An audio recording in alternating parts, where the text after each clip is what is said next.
샬롬, 사랑하는 성도 여러분, 평안하셨습니까? 네, 오늘은 잠언 24장 30절에서 32절입니다. 내가 정왕의 일찍이 게으른 자의 밭과 지혜 없는 자의 포도원을 지나며 본즉 가시덤불이 퍼졌으며 거친 풀이 지면에 덮였고 돌담이 무너졌기로 내가 보고 생각이 깊었고 내가 보고 훈계를 받아 섰노라. 아멘. 잠언에는 게으른 자와 부지런한 한 자, 지혜로운 자와 미련한 자 이렇게 비교하면서 설명하는 귀절이 많이 있습니다. 본문에서는 게으른 자의 밭, 또 게으른 자의 포도원을 보여주면서 우리에게 귀한 훈계를 주는 말씀입니다. 밭에도 게으른 자는 잡초가 무성해서 정말 잡초와의 아주 싸움이라고 합니다. 이 농사는. 그런데 게으르니까 잡초가 무성하고, 그렇죠?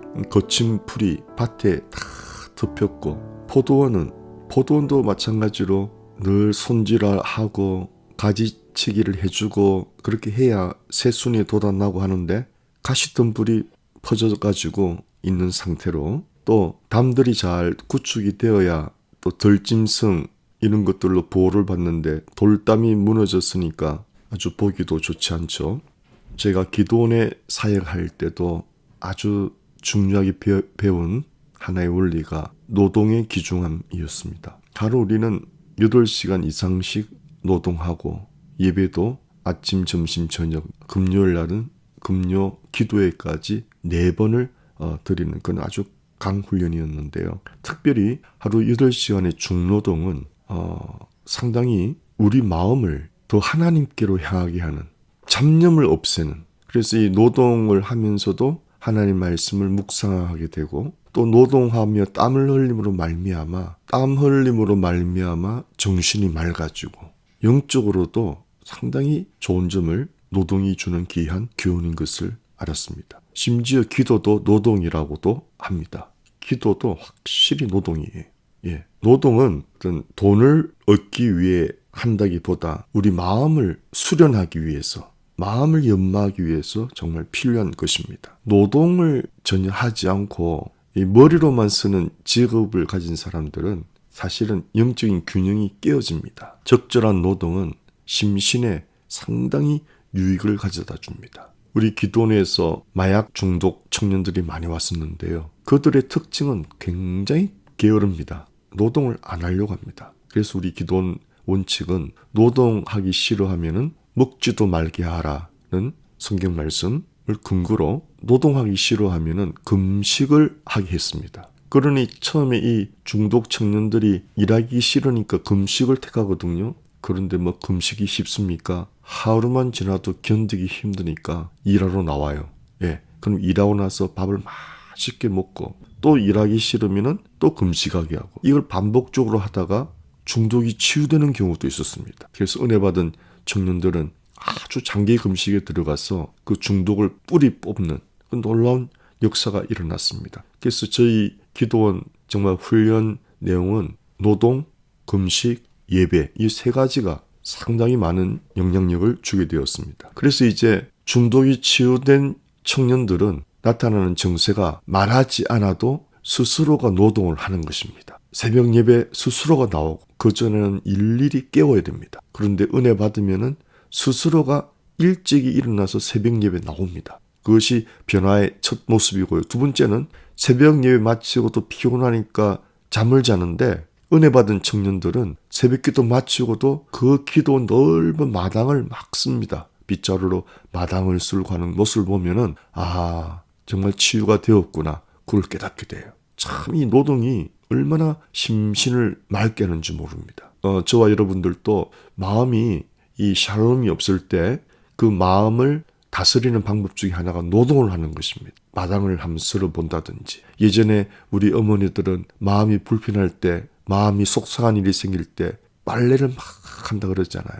빨래를 막 하고, 또 다듬이질, 예전에는 다듬이질이라고 있잖아요. 방망이로 옷을 막 다듬이질 하지 않습니까? 그리고 또 녹그릇을 다 꺼내가지고 막 그걸 옷걸이를 깨끗하게 닦으면서 그런 노동을 통해서 마음을 다스렸다고. 상당히 지혜로운 방법이죠. 이것이 바로 여러분 노동이 주는 보배인 것입니다.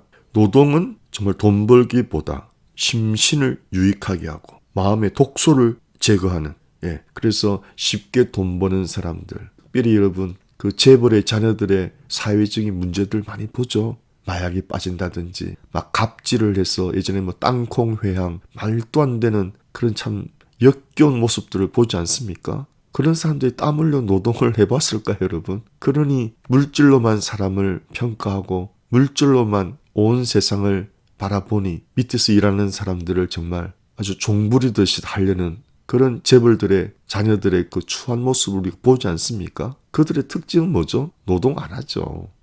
노동 안 하고 멋지게 차려만 입고 그런 아주 추한 모습을 보지 않습니까, 여러분? 노동은 사람을 겸손하게 합니다. 노동은 사람을 참으로 겸손하게 만드는 것입니다. 미국에도 무슨 티켓을 받으면은 티켓 낼 만한 돈이 없으면은 노동을 시키죠. 프리웨이 근처에서 보면은 주황색 옷 입고 쓰레기 줍게 하고 하는, 바로 그런 노동도 그렇습니다. 노동도 그 사람을 교화시키는 일종의 방법이기도 합니다. 노동은 심신을 단련하고 노동은 우리 마음속에 여러 가지 불순물을 제거하는 역할도 합니다. 그러나 물론 그것은 온전한 역할을 하지 못하죠. 우리 마음속의 죄악을 씻어주는 역할은 오직 보배로운 예수의 피밖에 없습니다. 보배로운 예수의 피의 역할은 그 뿌리신 피로 말미암아 우리의 죄가 영원히 속죄되고 또 영원히 속죄 안 받은 우리들이 전혀 죄를 안 짓고 사는 건 아니잖아요. 또 연약해서 심신적으로 죄를 짓지 않습니까? 그럴 때마다 또 예수 보혈을 의지하고 우리의 연약함을 자백하면은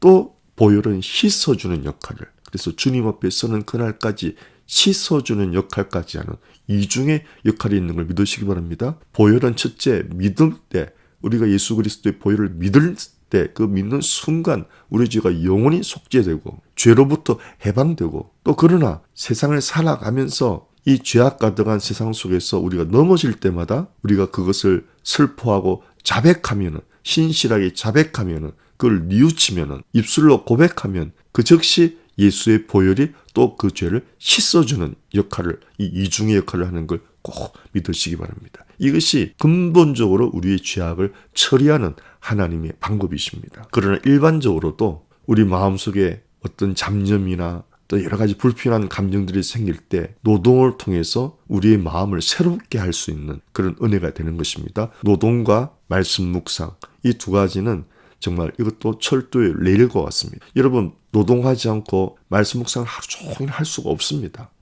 이 머리가 그걸 다 수용하지를 못합니다. 우리는 연약한 존재이기 때문에 분위기를 전환을 해줘야 됩니다. 그래서 맑은 공기를 마시면서 산책한다든지 또 운동한다든지 노동한다든지 해야 또 우리의 뇌가 또 다른 지식을 받아들이는 그 공간이 생기는 것이죠. 생각하는 일이 많고 일하는 것이 적을 때 생기는 것이 번민이라고 합니다. 그래서 이 번민을 없애기 위해서 몸이 노동하게 할 때 이 번민이 사라진다는 것입니다. 그러면은 흐트러진 마음이 정리가 되고 하나님의 말씀이 은혜롭게 역사하고 감사와 기쁨이 회복된다는 것이 노동의 원리입니다. 여러분 예수님도 노동하셨죠. 뭐 하셨습니까? 목수로서 일하셨잖아요. 예수님도 노동자였습니다. 또 예수님은 공생의 사역에서도 얼마나 바쁘게 다니셨는지 몰라요. 사람들을 치유하고 설교하고 가르치고 정말 쉴 틈 없이 일하시는 모습을 보았습니다. 또 밤에는 산에서 밤이 맞도록 기도하고 예수님의 일상은 노동자의 모습이셨습니다. 그러므로 저와 여러분들도 노동을 천하게 여기지 말고 노동은 돈을 벌기 위한 수고가 아니라, 그것만이 아니라 우리의 심신을 연단시키는, 마음을 맑게 하는, 마음의 독소를 제거하는 귀중한 것으로 알아서 여러분 일할 때 하나님께 감사하는 마음으로 일하시면은 더 큰 은혜가 우리 삶 속에 충만하게 일어날 줄 믿습니다. 노동은 숭고한 것입니다. 노동의 땀은 마음의 악을 씻어주고 게으름의 독을 씻어주는 놀라운 하나님의 처방인 것입니다. 데살로니가 후서 3장 6 일하기 싫어하는 자, 노동하기 싫어하는 자는 먹지도 말게 하라는 우리 기독교 정신이 들어있습니다. 그러므로 이 세상을 살아갈 때 부지런하셔서 집안일도 노동이지 않습니까? 범사에 노동하면서 하나님께 감사하면서 노동할 수 있는 건강 주신 것 감사하면서 심신적으로 하나님의 은혜가 충만한 그러한 삶이 되시기를 주의 이름으로 축원합니다. 다시 한번 본문 말씀을 보겠습니다.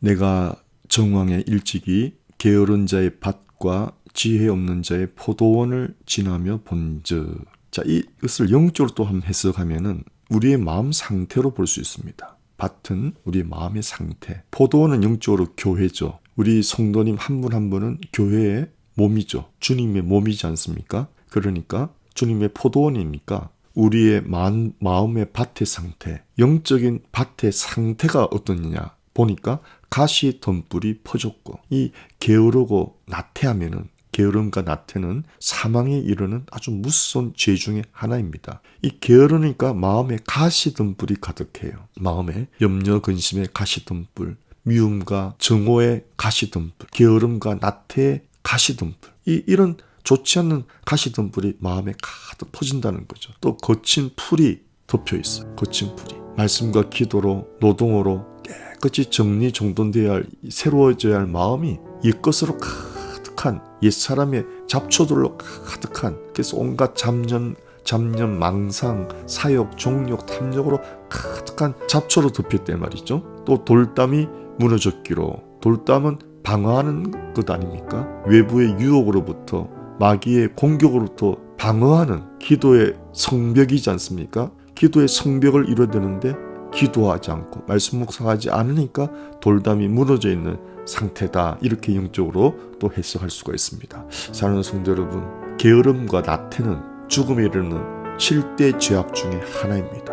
탐욕, 정욕, 교만, 혈기, 시기, 게으름. 그러므로 사랑하는 성도 여러분, 이 게으름과 나태의 해악이 얼마나 무서운 줄 알고 우리가 말씀과 기도의 삶뿐만이 아니고, 그것은 하루에 불과 여러분 몇십 분일 수 있지 않습니까? 그러나 노동은 우리가 하루 8시간씩, 그러므로 노동을 싫어하지 말고 노동할 수 있는 건강 주신 것 감사하면서 노동하는 가운데 하나님 주시는 기쁨과 감사와 평강이 가득한 복된 생애가 되시기를 간절히 축원드립니다. 샬롬.